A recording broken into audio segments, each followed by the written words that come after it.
Okay, good morning everyone. તો આજે નવા ચેપ્ટર વિશે વાત કરવાનું છે, જેનું નામ છે પ્રવાહ વિદ્યુત, ઇલેક્ટ્રિક કરંટ વિશે વાત કરવાની છે. તો અત્યારના સમયમાં આપણને ખબર છે કે બધાના ઘરમાં કરંટ આવતો હોય છે, બરાબર ને, વિદ્યુત પ્રવાહ આવતો હોય છે. અને તમે જોયું હશે કે લોખંડમાં શા માટે આપણને જ્યારે એને કંઈક ને કંઈક વોલ્ટેજ લાગુ પાડવામાં આવે તો શા માટે એમાંથી આપણને કરંટ લાગે, પછી પ્લાસ્ટિક જેવી વસ્તુ હોય એમાં શા માટે કરંટ નહીં લાગતો, એના વિશે વાત કરવાની છે. અને જે વિદ્યુત પ્રવાહ હશે, કઈ રીતનો વિદ્યુત પ્રવાહનું વહન થાય, બરાબર ને, એના વિશે પણ વાત કરવાની છે. અને જે વિદ્યુત પ્રવાહ બને એ કઈ રીતનો બનશે એ પણ બધું જોવાનું છે, બરાબર. અને પછી જો શું કરીશું, એક વસ્તુ આપણે બનાવવાની છે. તમે બેટરી વિશે તો સાંભળેલું જ હશે, બરાબર ને, વિદ્યુત કોષ એ કઈ રીતનો બને એ પણ જોવાનું છે. અને બીજી વસ્તુ, આજના સમયમાં તો જો સબસ્ટેશન હોય, બરાબર ને, એનું કઈ રીતનું એનું કનેક્શન કઈ રીતનું હોય, એમાં કઈ રીતનું એનું વર્કિંગ હોય એ પણ જોવાનું છે. અને તમે જોયું હશે કે જો અત્યારના સમયમાં આપણા બધાના ઘરમાં પાવર આવતો હોય છે, તો પાવર કઈ રીતનો જે સબસ્ટેશન હોય, બરાબર, ત્યાંથી આપણા એરિયામાં કઈ રીતનો આવે, શું એમાં ફિઝિક્સ વર્ક કરે, એના વિશે પણ વાત કરવાની છે. અને બીજું એક વસ્તુ આમાં આવવાનું છે, કિર્ચોફનો નિયમ, બરાબર ને. એ બહુ સારું એવું છે કે જો જે સર્કિટ હશે એને સોલ્વ કરવામાં કિર્ચોફનો જે નિયમો છે એ લાગુ પાડવાની છે, બરાબર ને. એ તો બહુ ઇમ્પોર્ટન્ટ છે. એ જો એ વસ્તુના દાખલા બહુ બધા તમારા આવતા હોય છે અને ઇમ્પોર્ટન્ટ એ છે, બરાબર ને. પછી વિસ્ટન બ્રિજ આવશે, ઓહમના નિયમ વિશે વાત કરવાની છે, બરાબર. તો આવો બહુ બધા છે, ઇન્ટરેસ્ટિંગ ટોપિક છે, બહુ સારું એવું ચેપ્ટર છે, બરાબર. તમે જોયું હશે આપણે અત્યારે સમયમાં જો ધન વિદ્યુત ભાર અને ઋણ વિદ્યુત ભાર વિશે ખબર છે, બરાબર. ધન વિદ્યુત ભાર હશે એ તમારા પ્રોટોન હશે, અને જે ઋણ વિદ્યુત ભાર એને આજના સમયમાં ઇલેક્ટ્રોન તરીકે કન્સિડર કરવામાં આવે છે. હવે તમે શું કરવાનું છે કે જો આ જે તમારો વિદ્યુત ભાર હશે, બરાબર, એને તમારે કંઈક ને કંઈક ઉર્જા આપવાની છે. આ જે વિદ્યુત ભાર રહેલા છે ધન અને ઋણ, બરાબર, એને તમારે શું આપવાનું છે, કંઈક ને કંઈક ઉર્જા લાગુ પાડવાની, બરાબર, એનર્જી આપવાની છે. તો શું થઈ જશે, આના પર કંઈક ને કંઈક આ ધન વિદ્યુત ભાર હશે, ઋણ વિદ્યુત ભાર હશે, એના પર કંઈક ને કંઈક બળ લાગશે અને એ પ્રવેગિત થાય. સમજાયું કે નહીં? જો કાંઈ નહીં, ધન વિદ્યુત ભાર અને ઋણ વિદ્યુત ભાર, બરાબર ને, એને કંઈક ને કંઈક તમે વોલ્ટેજ લાગુ પાડવાનો છે, અથવા તો વિદ્યુત ક્ષેત્ર આપવાનું. તો શું થઈ જશે, એના પર કંઈક ને કંઈક બળ લાગશે, બળ અનુભવ થાય. અને બીજું શું થઈ જશે કે ભાઈ જો આના પર બળ લાગ્યું એટલે એ પ્રવેગિત થાય કે નહીં, બરાબર ને. એફ જેટલું બળ લાગ્યું, કંઈક ને કંઈક એનું દળ હશે એટલે એ પ્રવેગિત થાય, એટલે કે ટૂંકમાં કાંઈ નહીં, ગતિ પકડશે. અને જે વિદ્યુત ભાર ગતિ કરે, બરાબર ને, જે ઇલેક્ટ્રોન હશે, જો ઇલેક્ટ્રોન જ લેવાના છે, બરાબર. તમે જોયું હશે કે આજના સમયમાં જે લોખંડ હશે, બરાબર, પછી સુવાહક હોય, અવાહક હોય, તો એમાં જે વિદ્યુત પ્રવાહ ઉત્પન્ન થાય એ સુવાહકોમાં જ થાય. શા માટે સુવાહકોમાં થાય? કેમ કે એમાં જે વિદ્યુત બરાબર, જે શું હશે, જે વિદ્યુત ભાર હશે, ઋણ વિદ્યુત ભાર, જેને ઇલેક્ટ્રોન કહેવામાં આવે, એ ગતિ કરે, બરાબર ને. જે વિદ્યુત ભાર ગતિ કરશે એના લીધે કાંઈક ને કાંઈક કરંટ ઉત્પન્ન થાય. કરંટને તમારે આઈ નામ આપવાનું છે, બરાબર. આઈ નામ આપવાનું, કાંઈ નહીં, સિમ્પલ વસ્તુ સમજાય કે નહીં, કે જે વિદ્યુત ભાર હશે, બરાબર, ઋણ વિદ્યુત ભાર, એ ગતિ કરશે, એના પર કંઈક ને કંઈક બળ લાગશે એટલે એ પ્રવેગિત થાય, અને પ્રવેગિત થાય એટલે એ ગતિ કરશે વિવેગથી. તો શું થઈ જશે કે કાંઈ નહીં, તો કાંઈ નહીં, જે વિદ્યુત પ્રવાહ હશે એ ઉત્પન્ન થાય. તો એટલી વસ્તુ છે સમજવા જેવી કે વિદ્યુત પ્રવાહ શા માટે ઉત્પન્ન થાય. તો એટલે ઉત્પન્ન થાય કે જે પણ શું હશે, ઋણ વિદ્યુત ભાર હશે એ ગતિ કરશે, ગતિના કારણે વિદ્યુત પ્રવાહ ઉત્પન્ન થાય. સિમ્પલ, એટલી વસ્તુ તમને સમજાઈ ગઈ કે નહીં? આ છે ઇલેક્ટ્રોનની ગતિ, બરાબર. ઇલેક્ટ્રોન ગતિ કરે એટલે વિદ્યુત પ્રવાહ ઉત્પન્ન થાય. તો એ જ જોવાનું છે. હવે જો વિદ્યુત પ્રવાહ હશે એ બે પ્રકારનો હોય, એક તો હશે સ્થાયી, બરાબર ને, બીજો હશે ક્ષણિક. સમજાયું કે નહીં? વિદ્યુત પ્રવાહ પાછો બે પ્રકારના હોય, એક હશે સ્થાયી અને બીજું હશે ક્ષણિક, બરાબર. જે સ્થાયી હશે, તમે જોયું હશે કે જો લાઇટ હોય, બરાબર, બલ્બ હોય, પછી તમે જોયું હશે કે હોય ને ઓલી શું કહેવાય કે ટોર્ચ હોય, બરાબર. એમાં જે વિદ્યુત પ્રવાહ હશે એ શું હશે, સ્થાયી હશે, બરાબર ને.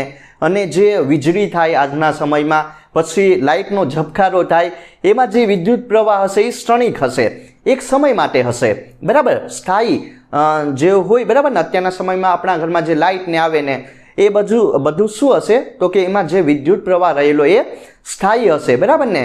એ સમય, બરાબર, સમય એક સમય સુધી આપણને જોવા મળે, પણ ક્ષણિક હશે. એ શું ખાલી એક, બરાબર, એક નાના એવા સમય માટે એ વિદ્યુત પ્રવાહ જોવા મળે, એટલે ક્ષણિક હશે. તો એ બે વસ્તુ થઈ ગઈ કે નહીં. હવે સમજવાનું છે કે વિદ્યુત પ્રવાહ હશે એ કઈ રીતનો ઉત્પન્ન થાય એના વિશે વાત કરવાની, બરાબર.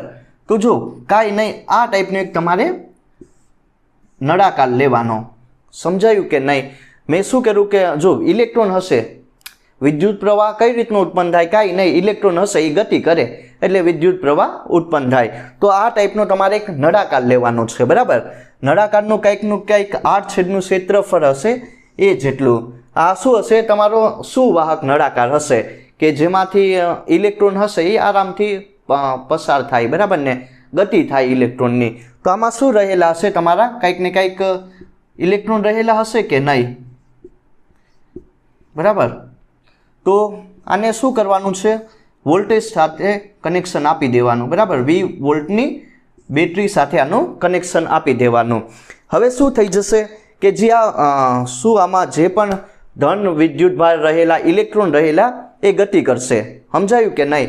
મેં શું કર્યું કે કાંઈ નહીં, આ ટાઈપનું એક સુવાહક નળાકાર લઈ લીધો. સુવાહક નળાકાર લઈ લીધું કે નહીં? હવે આપણને ખબર છે કે આ સુવાહક છે એટલે એમાં કયા ઇલેક્ટ્રોન રહેલા હોય તો કે ભાઈ મુક્ત ઇલેક્ટ્રોન રહેલા હોય, બરાબર. જો ધ્યાન આપજો કે વિદ્યુત પ્રવાહનું જે ઉત્પન્ન થાય એ મુક્ત ઇલેક્ટ્રોનને લીધે ઉત્પન્ન થાય, બરાબર. જે સુવાહકમાં રહેલા હોય, ધાતુમાં રહેલા હોય છે. અને બીજું જે ટાઈપની રબરને હોય ને એમાં મુક્ત ઇલેક્ટ્રોન ના રહેલા હોય, એમાં બંધિત ઇલેક્ટ્રોન રહેલા હોય, તો એ ફ્રી ના હોય. આમાં જે ઇલેક્ટ્રોન હશે એ ફ્રી હશે તો એ ગમે ત્યારે ગતિ કરી શકશે, બરાબર. તો એવું છે. તો કાંઈ નહીં, જો મેં શું કર્યું, એક સુવાહક લઈ લીધો. હવે એને તમારે 20 વોલ્ટની બેટરી સાથે કનેક્શન આપી દેવાનું.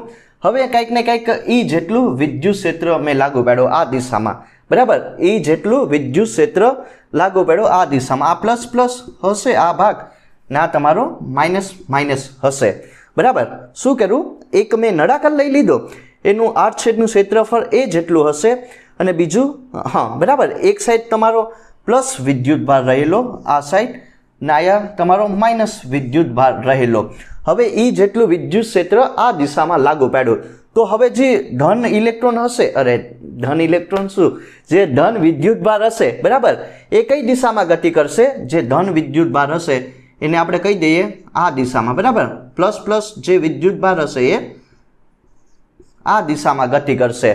જે વિદ્યુત ક્ષેત્ર જે દિશામાં લાગુ પાડ્યું, બરાબર, ધ્યાન આપજો, જે દિશામાં મેં વિદ્યુત ક્ષેત્ર લાગુ પાડ્યું એ દિશામાં તમારો પ્લસ પ્લસ જે ચાર્જ હશે, બરાબર, એ ગતિ કરશે. એટલે કે જે દિશામાં વિદ્યુત ક્ષેત્ર એ દિશામાં તમારા ધન વિદ્યુત ભારની ગતિ. અને બીજું શું હશે કે જો જે તમારા ઋણ વિદ્યુત ભાર, જેને આપણે ઇલેક્ટ્રોન કહેવામાં આવે, એ ધન વિદ્યુત ભારની વિરુદ્ધ દિશામાં ગતિ કરશે. હવે તમે લોકો જોઈ શકો કે જે વિદ્યુત ક્ષેત્ર હશે એ મેં જમણી દિશામાં લગાડ્યું, બરાબર. તો શું થઈ જશે કે જે ધન વિદ્યુત ભાર હશે, બરાબર, એ કઈ દિશામાં ગતિ કરશે તો કે વિદ્યુત ક્ષેત્ર એની દિશામાં. તો જોઈ શકાય કે જે ધન વિદ્યુત ભાર છે એ આ દિશામાં એટલે કે જમણી સાઈડ ગતિ કરશે, જે દિશામાં તમારું વિદ્યુત ક્ષેત્ર લાગુ પાડ્યું. હવે બીજું શું આવશે કે જે ઋણ વિદ્યુત ભાર હશે, જેને આપણે ઇલેક્ટ્રોન કહેવામાં આવે, એ કઈ દિશામાં ગતિ કરશે તો કે ભાઈ જે વિદ્યુત ક્ષેત્ર આપ્યું, બરાબર, એની વિરુદ્ધ સાઈડમાં, બરાબર, જે વિદ્યુત ક્ષેત્ર લાગુ પાડ્યું એની વિરુદ્ધ દિશામાં ગતિ કરશે. ધન વિદ્યુત ભાર આ દિશામાં જમણી બાજુ અને ઋણ વિદ્યુત ભાર જેને ઇલેક્ટ્રોન કહેવામાં આવે એ એની વિરુદ્ધ દિશામાં એટલે કે ડાબી બાજુ ગતિ કરશે. હવે ઇલેક્ટ્રોન હશે, બરાબર. મેન આમાં શું, કોના લીધે વિદ્યુત પ્રવાહ ઉત્પન્ન થાય તો કે ભાઈ આ જે તમારા ઇલેક્ટ્રોન દેખાય, બરાબર, ખાલી ઇલેક્ટ્રોનના લીધે ગતિ કરશે. ઇલેક્ટ્રોન ગતિ કરશે, બરાબર, એના લીધે વિદ્યુત પ્રવાહ ઉત્પન્ન થાય. તો સમજાયું કે નહીં? મેન આમાં શું સમજવાનું છે કે જે આમાં ઇલેક્ટ્રોન રહેલા હોય સુવાહકમાં એ મુક્ત હોય એટલે કે એ ગતિ કરવા કાંઈક ને કંઈક તમારે વિદ્યુત ક્ષેત્ર લાગુ પાડો એટલે એના ઉપર બળ લાગશે એટલે એ પ્રવેગિત થાય, બરાબર. મુક્ત હોય એટલે એ ગતિ કરશે અને એના લીધે આ સર્કિટમાં I જેટલો વિદ્યુત પ્રવાહ ઉત્પન્ન થાય. તો એટલી વસ્તુ તમારા લોકોને સમજવાની છે કે જો સુવાહકોમાં શું હશે, મુક્ત ઇલેક્ટ્રોન રહેલા હોય છે, બરાબર.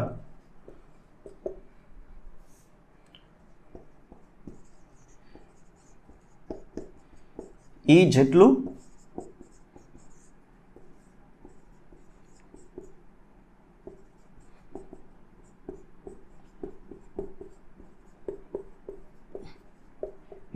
વિદ્યુત ક્ષેત્ર લાગુ પાડવામાં આવે છે. સુવાહકોમાં મુક્ત ઇલેક્ટ્રોન રહેલા હોય છે, એટલે કે ફ્રી ઇલેક્ટ્રોન, અને ઈ જેટલું વિદ્યુત ક્ષેત્ર લાગુ પાડવામાં આવે છે, બરાબર. જેથી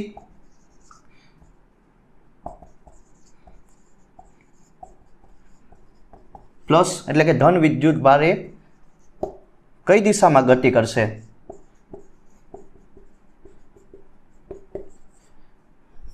દિશામાં ગતિ કરે છે. અને બીજું વિદ્યુત ભાર, આ વિદ્યુત ભાર આવશે, બરાબર. ભારે વિદ્યુત ક્ષેત્રની દિશામાં ગતિ કરે અને માઇનસ વિદ્યુત ભાર જે ઇલેક્ટ્રોન હશે એ વિદ્યુત ક્ષેત્રની વિરુદ્ધ દિશામાં ગતિ કરે.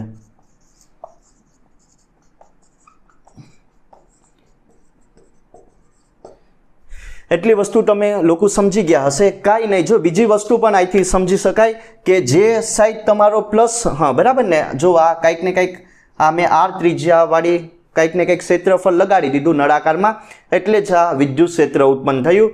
તો જે સાઈડ તમારું પ્લસ પ્લસ ચાર્જ હશે, બરાબર, એ સાઈડ તમારા ઇલેક્ટ્રોન ગતિ કરશે, અને જે સાઈડ તમને દેખાય માઇનસ વાળો જે વિદ્યુત ભાર છે એ સાઈડ તમારા પ્લસ વાળા ચાર્જ જમા થઈ જશે. સિમ્પલ, સમજાયું કે નહીં? શું સમજવાનું છે કે કાંઈ નહીં, જે સાઈડ તમારો પોઝિટિવ ચાર્જ રહેલો, બરાબર, પોઝિટિવ વિદ્યુત ભાર રહેલો, એ સાઈડ ઇલેક્ટ્રોન ગતિ કરશે, અને જે સાઈડ તમે નેગેટિવ ચાર્જ આપેલો એ સાઈડ તમારા જે પણ ધન વિદ્યુત ભાર છે એ જમા થઈ જશે. તો મેન આયા શું થઈ જશે કે જે ફ્રી ઇલેક્ટ્રોન હશે, બરાબર, ઇલેક્ટ્રોનની ગતિના લીધે વિદ્યુત પ્રવાહનું વહન થાય, વિદ્યુત પ્રવાહ ઉત્પન્ન થાય છે, એમ લખીએ કે નહીં? થાય છે. કાંઈ નહીં, જો સુવાહક હશે, બરાબર ને, એક સુવાહક આવે અને બીજું અવાહક. અવાહક વિશે વાત કરવાની છે, પણ એના વિશે વધારે ડીપમાં નહીં જાયું. કે જો સમજવા જેવું શું છે, સુવાહકોમાં મુક્ત ઇલેક્ટ્રોન રહેલા હોય છે, બરાબર, ઋણ વિદ્યુત ભાર. બીજું શું હોય કે કાંઈક ને કાંઈક એને એ જેટલું વિદ્યુત ક્ષેત્ર લાગુ પાડવામાં આવે, જેથી શું થઈ જશે કે પ્લસ વિદ્યુત ભારે છે, બરાબર, ધન વિદ્યુત ભારે વિદ્યુત ક્ષેત્રની દિશામાં ગતિ કરે, આ દિશામાં, અને માઇનસ ક્યુ વિદ્યુત ભાર જે ઇલેક્ટ્રોન હશે એ વિદ્યુત ક્ષેત્રની વિરુદ્ધ દિશામાં ગતિ કરે. અને જે ફ્રી ઇલેક્ટ્રોન રહેલા હોય, બરાબર, એની ગતિના કારણે ફ્રી ઇલેક્ટ્રોનની જે ફ્રી ઇલેક્ટ્રોન, બરાબર ને, એના ગતિના કારણે અહીં સર્કિટમાં વિદ્યુત પ્રવાહ ઉત્પન્ન થાય છે. તો હવે જો આ થઈ ગયું તમારું વિદ્યુત પ્રવાહ વિશે વાત. હવે એની ફોર્મ્યુલા કેટલી આવે એના વિશે વાત કરવાની છે કે વિદ્યુત ક્ષેત્રની તમારી ફોર્મ્યુલા શું છે, બરાબર, એના વિશે જોવાનું છે. અને જો આ સારું એવું છે, બરાબર ને, સમજાયું કે નહીં કે કઈ રીતનું વિદ્યુત પ્રવાહ હોય એ સર્કિટમાં ઉત્પન્ન થાય, એની દિશા કઈ દિશામાં હોય એ, હા બરાબર, એ પણ જોવાનું છે. તો આગળ જોઈએ. હવે તમને આ લોકોને વસ્તુ સમજાઈ ગઈ હશે, બરાબર. જો આયા શું થઈ જશે, અહીં કુલ વિદ્યુત ભાર કેટલો હોય એના વિશે વાત કરીએ. કુલ જે વિદ્યુત ભાર હશે, બરાબર, કેટલો લઈએ, ક્યુ જેટલો લઈએ કે નહીં, એનું મૂલ્ય કેટલું હોય, કુલ વિદ્યુત ભારનું મૂલ્ય, તો આપણને ખબર છે પ્લસ ક્યુ ને માઇનસ ક્યુ જેટલું, બરાબર. કાંઈ નહીં, બંનેનો તમે શું કરવાનો છે, સરવાળો કરવાનો.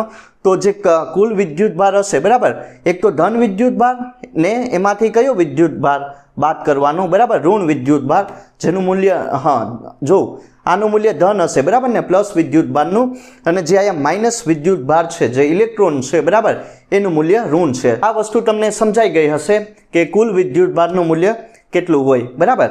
હવે એક વસ્તુ સમજવાની છે કે અહીં સ્થાયી પ્રવાહ માટે, બરાબર, સ્થાયી પ્રવાહ માટે જે આ સર્કિટ હશે એમાં જે તમારું વિદ્યુત પ્રવાહ હશે એક સમય માટે તમને જોવા મળશે. તો હું આમ કહી શકું કે જે વિદ્યુત ભારનો કુલ જથ્થો હશે, બરાબર, એ કોના સમપ્રમાણમાં હોય? તો કે તમારા સમયના, બરાબર. અહીંથી આમ લખી શકાય કે નહીં કે જે કુલ વિદ્યુત ભારનો જથ્થો હશે, બરાબર, કુલ વિદ્યુત ભારનો જથ્થો હશે એ કોના સમપ્રમાણમાં હોય? તો કે ભાઈ એક સમયના સમપ્રમાણમાં હશે. અહીંથી મને એક વસ્તુ ખબર પડી કે નહીં કે જે સ્થાયી પ્રવાહ હશે, બરાબર, સ્થાયી પ્રવાહ માટે આ વસ્તુ લખી શકાય કે જે વિદ્યુત ભારનો જથ્થો હશે એ સમયના સમપ્રમાણમાં હોય. તો હવે શું કરી શકાય કે કાંઈ નહીં, જો આ કોન્સ્ટન્ટ કાઢો, બરાબર, આની જગ્યાએ આમ લખી શકું કે નહીં, Q/T આમ લખી શકાય કે નહીં, બરાબર. આ કોન્સ્ટન્ટની જગ્યાએ એક મેં શું લઈ લીધું, એક અચળાંક લઈ લીધો I જેટલો, બરાબર. એને શું કહેવાનું છે? આ તમારા વિદ્યુત પ્રવાહ છે એની ફોર્મ્યુલા મળી ગઈ, વિદ્યુત પ્રવાહ, બરાબર. તો આ તમને એક સારી એવી વિદ્યુત પ્રવાહની ફોર્મ્યુલા મળી ગઈ. સિમ્પલ છે, બરાબર. એકમ સમયમાં જે વાહકના આડછેદના ક્ષેત્રફળમાંથી Q જેટલો વિદ્યુત ભારનો જે ચોખ્ખો જથ્થો હશે એ પસાર થાય એને વિદ્યુત પ્રવાહ કહેવામાં આવે, વિદ્યુત પ્રવાહ I કહેવામાં આવે, બરાબર. તો શું લખી શકાય કે વાહકના આડછેદના ક્ષેત્રફળમાંથી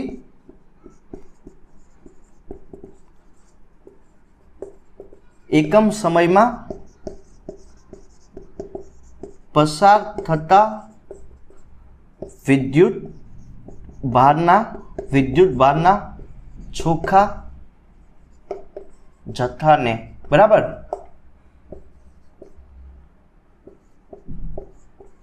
વિદ્યુત પ્રવાહ I કહે છે. તો આ થઈ ગઈ એની સિમ્પલ વ્યાખ્યા અને શું થઈ ગઈ ફોર્મ્યુલા કે કાંઈ નહીં, જો વાહકના આડછેદના ક્ષેત્રફળમાંથી એકમ સમયમાં પસાર થતા વિદ્યુત ભારના ચોખ્ખા જથ્થાને, બરાબર, Q હશે કુલ વિદ્યુત ભાર, એને શું કહેવામાં આવે? વિદ્યુત પ્રવાહ I કહેવામાં આવે. વાહકના આડછેદના ક્ષેત્રફળમાંથી, બરાબર, એકમ સમયમાં પસાર થતા વિદ્યુત ભારના ચોખ્ખા જથ્થાને Q, બરાબર, ચોખ્ખા જથ્થા Q ને વિદ્યુત પ્રવાહ I કહે છે. તો આ થઈ ગઈ તમારી વિદ્યુત પ્રવાહની એકદમ સિમ્પલ ડેફિનેશન અને ફોર્મ્યુલા, બરાબર. હવે આ શું હશે?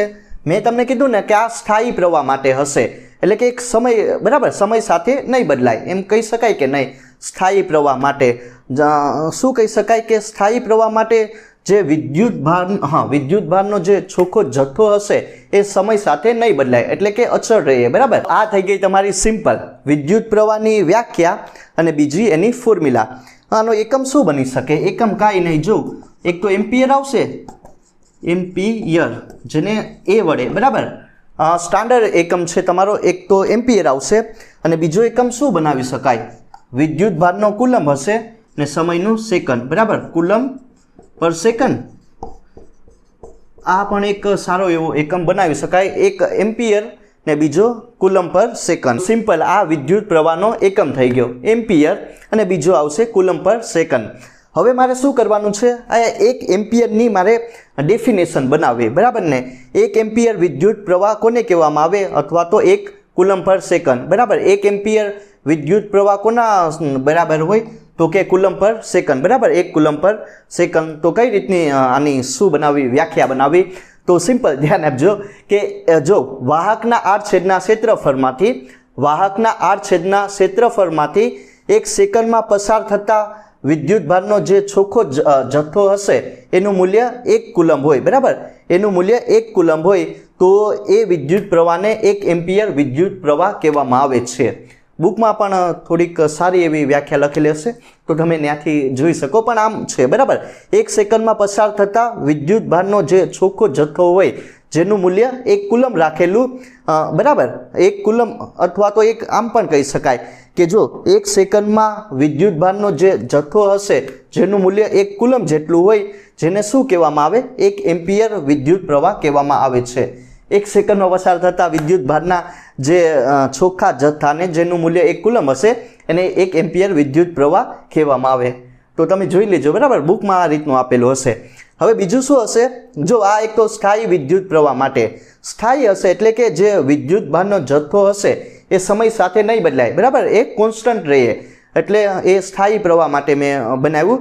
હવે જો વિદ્યુત પ્રવાહ હશે આપણે આ ઘરમાં આવે, બરાબર ને, એ સમય સાથે બદલાય, જે વિદ્યુત ભારનો જથ્થો હશે એ કંઈક ને કંઈક સમય સાથે બદલાય. આ શું હશે, આ સ્થાયી હશે એટલે કે સમય સાથે જે વિદ્યુત ભારનો જથ્થો હશે એ નહીં બદલાય. પણ અહીંયા શું આવશે કે જો સમય સાથે બદલાતા વિદ્યુત ભારના જથ્થા માટે શું કહી શકાય કે ડેલ્ટા ક્યુ એક સમય સાથે, બરાબર ને, સમય સાથે વિદ્યુત પ્રવાહનો જે જથ્થો હશે એ બદલાશે. તો આને આમ લખી શકાય કે નહીં કે જો શું થઈ જશે કે હવે કંઈક ને કંઈક વિદ્યુત ભાર હશે, બરાબર, કંઈક ને કંઈક વિદ્યુત ભાર હશે ડેલ્ટા ક્યુ જેટલો, એ સમય સાથે એટલો બદલાશે. કેટલા સમયમાં? ડેલ્ટા ટી સમયમાં. સિમ્પલ, સમજાયું કે નહીં? ડેલ્ટા ટી સમયમાં જે વિદ્યુત ભારનો જથ્થો હશે એ ડેલ્ટા ક્યુ જેટલો બદલાય. તો હવે હું શું લખી શકું, તો કાંઈ નહીં, જે તમારો વિદ્યુત પ્રવાહ હશે એ પણ કંઈક ને કંઈક એમાં પણ બદલાવ આવશે. તો આમ તમે લખી શકો, બરાબર.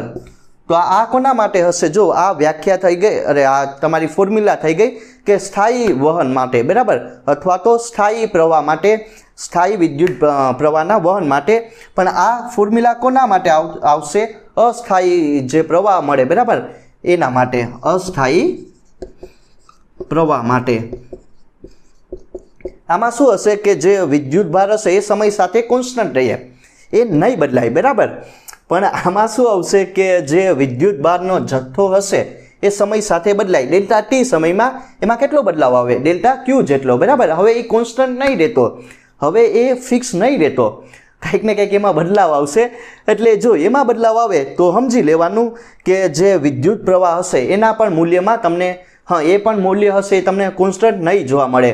આયા સ્થાયી પ્રવાહ મળશે પણ આયા તમને અસ્થાયી પ્રવાહ મળે છે. તો આ પણ એક ફોર્મ્યુલા થઈ ગઈ.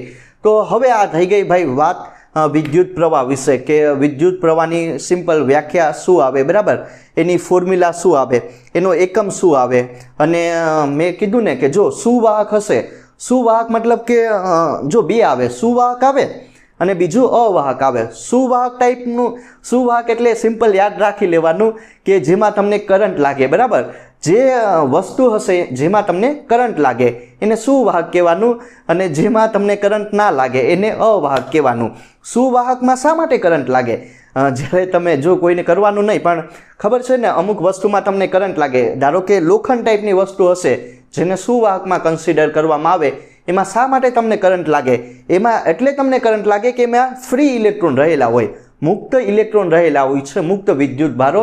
એટલે હા, એમાં કંઈક ને કંઈક વોલ્ટેજ આપવામાં આવે એટલે જે મુક્ત ઇલેક્ટ્રોન હશે એ સુવાહકમાં ગતિ કરશે, બરાબર, એટલે તમને કરંટ લાગે. એમાં કરંટ, જે ઇલેક્ટ્રોન હશે એ ગતિ કરશે એટલે એમાં વિદ્યુત પ્રવાહ ઉત્પન્ન થાય, એટલે તમને કરંટ લાગે, સિમ્પલ. અને બીજી વસ્તુ અવાહક હશે, બરાબર, એક કંડક્ટર હશે એ સુવાહક ને ઇન્સ્યુલેટર હશે એ તમારું અવાહક, બરાબર. રબર ટાઈપની વસ્તુ હોય કે જો તમે જોયું હશે કે જે લાઇટવાળા હોય એ શા માટે ઓલા રબરના જે આવે ને ગ્લોવ્સ ને ઓલા શું કહેવાય કે મોજાને પહેરીને કામ કરતા હોય, કેમ કે એમાંથી અવાહક હશે, અવાહક હોય ને એમાં તમારા બંધ જે ઇલેક્ટ્રોન હશે, બરાબર, એ મુક્ત નહીં હોય, એમાં બંધન ઇલેક્ટ્રોન તમને જોવા મળે. એટલે કે ઇલેક્ટ્રોનનું વહન જ નહીં પોસિબલ, ઇલેક્ટ્રોન હશે એમાં ગતિ જ નહીં કરે અવાહકમાં, એટલે વિદ્યુત પ્રવાહ એમાં ઉત્પન્ન નહીં થતો, બરાબર, એટલે તમને એમાં કરંટ નહીં લાગતો. તો આ થઈ ગયું સુવાહક વિશે અને અવાહક વિશે અને આ વિદ્યુત પ્રવાહ વિશે, બરાબર. તો જે પણ કોન્સેપ્ટ ભણી ગયા એના ઉપરથી 2-3 એક્ઝામ્પલ સોલ્વ કરી લઈએ એટલે કોન્સેપ્ટ તમને વધારે ક્લિયર થઈ જાય. તો પહેલાં વાત કરીએ પ્રોબ્લેમ નંબર 1 વિશે. જો બહુ સારી એવી પ્રોબ્લેમ છે, આ ટાઈપના એક્ઝામ્પલ બહુ બધા તમારા JEE નીટ ગુજકેટ બોર્ડમાં આવતા હોય છે, તો ધ્યાન રાખજો કઈ રીતનું આનું સોલ્યુશન કરવું. અહીંયા તમને છે ને એક વિદ્યુત પ્રવાહનું મૂલ્ય આપેલું, એ કેટલું જ છે, I = 3 + 2t જેટલું, બરાબર. અહીંયા એક વિદ્યુત પ્રવાહનું મૂલ્ય આપેલું જેનું મૂલ્ય છે 3 + 2t. એ સમય સાથે કંઈક ને કંઈક બદલાશે. આ જે વિદ્યુત પ્રવાહનું મૂલ્ય આપેલું એ સમય સાથે કંઈક ને કંઈક બદલાશે. જો 0 થી 4 સેકન્ડ માટે, બરાબર, 0 થી 4 સેકન્ડ તમને અહીંયા સમય આપેલો. તો તમને શું કીધું કે જે અહીંયા વિદ્યુતભારનો ચોખ્ખો જથ્થો હશે, બરાબર, ક્યુ, એ કેટલો સમય સાથે બદલાય એ મારે ફાઇન્ડ આઉટ કરવાનું છે. કાંઈ વસ્તુ નહીં, જો વિદ્યુત પ્રવાહનું મૂલ્ય આપેલું જે સમય સાથે બદલાય. તો હવે શું કીધું કે 0 થી લઈને 4 સેકન્ડમાં જે વિદ્યુતભારનો ચોખ્ખો જથ્થો હશે એનું મૂલ્ય કેટલું આવશે એટલા સમયમાં, બરાબર, એ મારે ફાઇન્ડ આઉટ કરવાનું. તો હવે આપણને ખબર કે જો સમય સાથે જે વિદ્યુત પ્રવાહ બદલાતો હોય એને હું કઈ ફોર્મ્યુલા વડે ગોતી શકું, dq/dt, બરાબર ને, આ એકદમ નાના મૂલ્ય માટે. તો આ વસ્તુ તમે લોકો જોઈ ગયા, બરાબર ને, કે જો સમય સાથે જે વિદ્યુત ભારનો જથ્થો હશે એ બદલાય એને વિદ્યુત પ્રવાહ I વડે દર્શાવવામાં આવે. તો આ એક ફોર્મ્યુલા થઈ ગઈ. આમાં શું મારે ફાઇન્ડ આઉટ કરવાનું છે, કાંઈ નહીં, dq ની વેલ્યુ, તો dq એમને એમ રાખો ને એને અહીંયા ગુણી નાખો ડાબી સાઈડ, I dt આવશે કે નહીં. હવે શું કરવાનું છે કે આમાં જો સમય ક્યાંથી ક્યાં સુધી આપેલો, 0 થી લઈને 4 સેકન્ડ. તો કાંઈ નહીં, શું કરીશ, ઇન્ટિગ્રેશન, કેમ કે અહીંયા મારે કુલ જે વિદ્યુત ભારનો જથ્થો હશે એ 0 થી લઈને 4 સેકન્ડમાં કેટલો બદલાય એ ગોતવાનું. તો બંને સાઈડ ઇન્ટિગ્રેશન આપી દઉં, ક્યાંથી ક્યાં સુધી, 0 થી લઈને 4 I dt આવશે કે નહીં. આનું શું થઈ જાય, કુલ સંકલન એટલે Q થઈ જશે. બીજું I બારો આવી જાય કે નહીં, જો ને લિમિટની અંદર તમારે કોને મૂકવાનું છે, કાંઈ નહીં, જો આને I ને બારું કાઢી લઉં, બરાબર ને, 0 થી લઈને 4 સેકન્ડ ને I ની વેલ્યુ કેટલી આપેલી, તો કે 3 + 2t જેટલી dt. મેં શું કરું, આનું તમે ઇન્ટિગ્રેશન એટલે તમને કુલ વિદ્યુત ભારનો જથ્થો મળી જશે. ને મેં શું કર્યું કે કાંઈ નહીં, જો આમાં કોની જગ્યાએ વેલ્યુ મૂકેલી, I ની જગ્યાએ તમારે આ વેલ્યુ પુટ ડાઉન કરવાની છે. બીજું શું કરવાનું છે, ઇન્ટિગ્રેશન ક્યાંથી, 0 થી લઈને 4 સેકન્ડ. હવે આનું તમે dt ની સાપેક્ષે સંકલન કરવાનું છે. તો જો હવે શું થઈ જશે, 3, બરાબર, dt ની સાપેક્ષે એટલે 3t ને આનું શું થઈ જાય 2t², બરાબર, n+1/n+1. તો આમ થઈ જશે કે નહીં, ક્યાંથી ક્યાં લઈને 0 થી લઈને 4. મેં કાંઈ વસ્તુ નહીં કરી, બરાબર ને, મારે ક્યાંથી ક્યાં સુધીનો જે ક્યાંથી ક્યાં સમય સુધીનો વિદ્યુત ભારનો જથ્થો હશે Q એની વેલ્યુ ફાઇન્ડ આઉટ કરવાની 0 થી લઈને 4 સેકન્ડ સુધી. એટલે મેં એનું શું કર્યું, સંકલન કર્યું. I ની જગ્યાએ આ વેલ્યુ મૂકી 3 + 2t ને આ dt, એમને એમ dt ની સાપેક્ષે સંકલન. તો જો અહીંયા શું થઈ જાય, કાંઈ એકનું સંકલન t થઈ જશે, બરાબર, dt ની સાપેક્ષે, અને આનું શું થઈ જાય n+1/n+1, તો t²/2. તો હવે મૂકો કિંમત, જો 3 એમને એમ, બરાબર, 3t એમને એમ રાખીએ ને આ શું થઈ જશે, તો કે ભાઈ 2 કેન્સલ, તો t² આવશે, ક્યાંથી ક્યાં લઈને 0 થી લઈને 4 સેકન્ડ. તો હવે મૂકો upper limit minus lower limit, તો શું થઈ જશે 3 4, બરાબર, આ પ્લસ એમને એમ ને 4² પણ એમને એમ, 0 તો મૂકીએ તો આ બધું શૂન્ય, શું થઈ જશે 12 ને +16.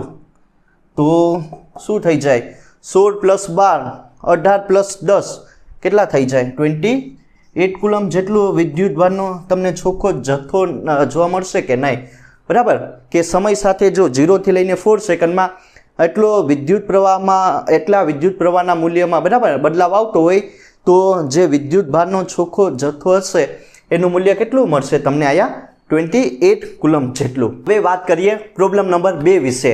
આ પણ એકદમ સારી એવી પ્રોબ્લેમ છે, તો ધ્યાન આપજો. એક આમાં શું કીધું, હાઇડ્રોજન પરમાણુ હશે જેની પાસે એક પ્રોટોન હોય અને એક ઇલેક્ટ્રોન હોય.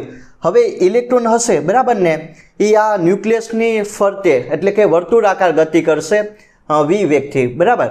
શું કીધું કે જે આમાં હાઇડ્રોજન પાસે જે એક ઇલેક્ટ્રોન રહેલો, બરાબર, એ ન્યુક્લિયસની ફરતે v વેગથી શું કરશે, વર્તુળાકાર ગતિ કરશે.